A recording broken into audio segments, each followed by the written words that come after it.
Nina Jankowicz is the person who just simply will not disappear from American She's the politics. gift that keeps on giving, the gift isn't she? that keeps on giving, at least to us. She's been recently appeared on the Brian Stelter program over at CNN to deny that she ever herself spread disinformation. Well, she was the head of the Disinformation Governance Board. Let's take a listen. I, did not post disinformation. The folks that are honing in on tweets that I sent in 2016, when I had fewer than 1,000 Twitter followers, that, I was just sharing information about a presidential election as it was happening, as millions of other Americans were doing, using their right to freedom of speech. That wasn't disinformation, right? It was just sharing news. Other people honed in on tweets that they completely stripped of context. The one that the conservatives loved to really amplify was a tweet that they claimed that made me seem like I was calling the Hunter Biden laptop disinformation, when in fact I was just live tweeting a debate, saying the exact words that then candidate Biden and President Trump were saying during a debate. Totally stripped of context. So you still think you were the right hire? Further into the context. So you still think you were the right hire?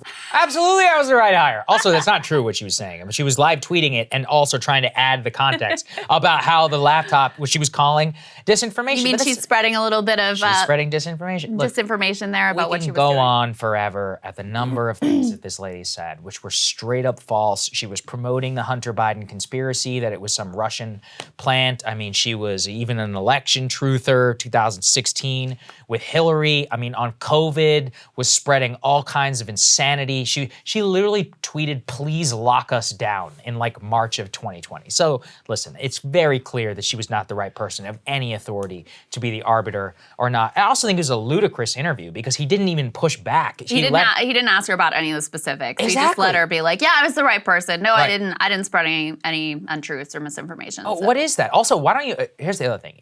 His show is called Reliable Sources. So you're talking to a former government official who was trying to decide what's true and what's not, and was actively pushing meetings with social media companies like Twitter, including the person who actually censored the Hunter Biden laptop story over Twitter. Why don't you ask her about that? That's open source information that's available right now. Yeah, I don't know why they are incapable of doing this. Even some of his colleagues at CNN were uncomfortable with and asked hard questions. Remember about oh, that's right. Dana Bash was exactly right. Yeah, was to the asking DHS secretary. Difficult questions of the DHS secretary about what exactly this board is and what exactly this board does. Which, I mean, as cringe as Nina Jankowicz is, that's really the bigger problem, is that it would not be better, it would not be a good outcome if they put a less cringe person as the head of this board. This board just should not exist. That's really the bottom line here, ultimately. Now, in a way, they kind of did us a favor by picking someone who was so clearly not a neutral actor, who had,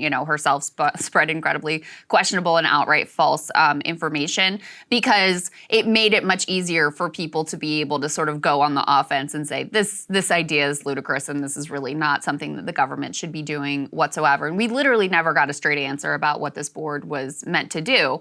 They would, on one hand, be like, stop worrying, like, this is no big deal. This board is barely a thing. Like, it barely is going to do anything. And on the other hand, they'd be like, this is an attack on our ability to deal with misinformation, and this is so super important that you let us have our truth board here at the DHS. So anyway, it's interesting all around. I wonder how long Brian Stelter is going to continue to have his show. No, I would love, listen, I would love a lot of rumors that he might be on the chopping block as Right. part of the new regime at CNN, so we'll see. Totally, absolutely. All right, more for y'all later. Cable news is ripping us apart, dividing the country, making it impossible to function as a society, and making it impossible to know just what is true and what is false.